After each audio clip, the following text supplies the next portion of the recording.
here's some ways to be remembered. Have a good title. All right.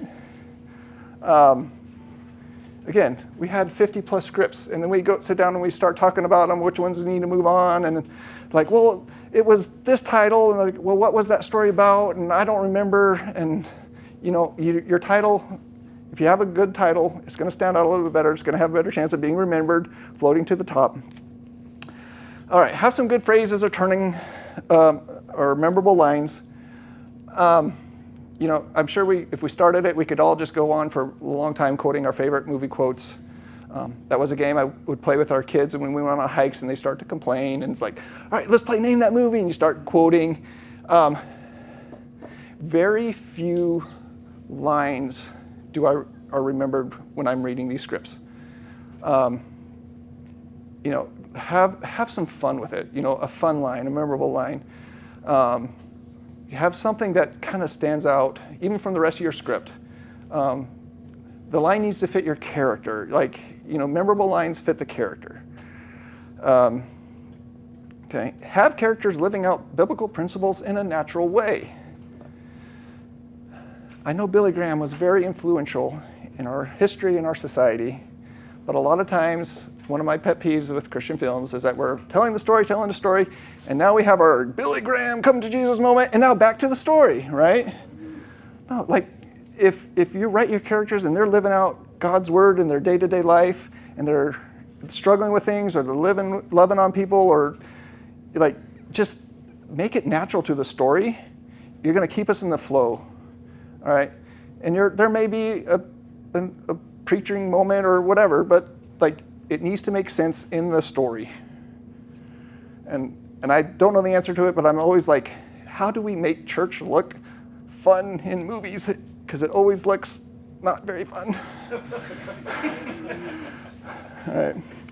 And then again, we are the Christian Worldview Film Festival. We are your audience as judges. We are really looking at the theology. We're looking at, if you're going to have conflict or you're going to have something that we know happens in our life, there's sin or there's consequences of sin, how is that dealt with? How is it responded to? How do the people around what's happening responding to that situation? I know it's a lot of work. It's very hard to write a script that ties all of these things together, but I know it can be done. Okay, so again, memorable lines. This is one of my favorite. If you're referring to the incident with the dragon, I was barely involved. All I did was give your uncle a nudge out the door.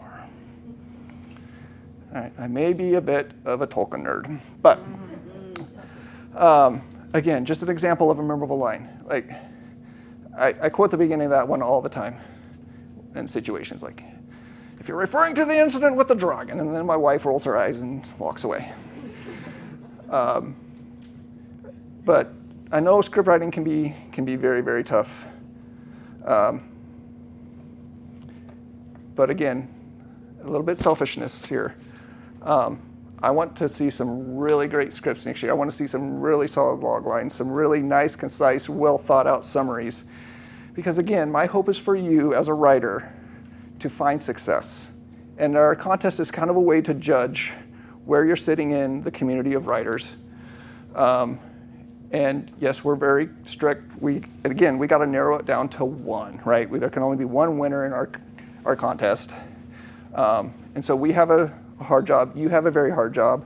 But I hope you hear me say, I want you to succeed. I would love it for us to be sitting there and saying, we got to redo how we do this contest because we have so many solid scripts that we can't narrow it down to just a winner.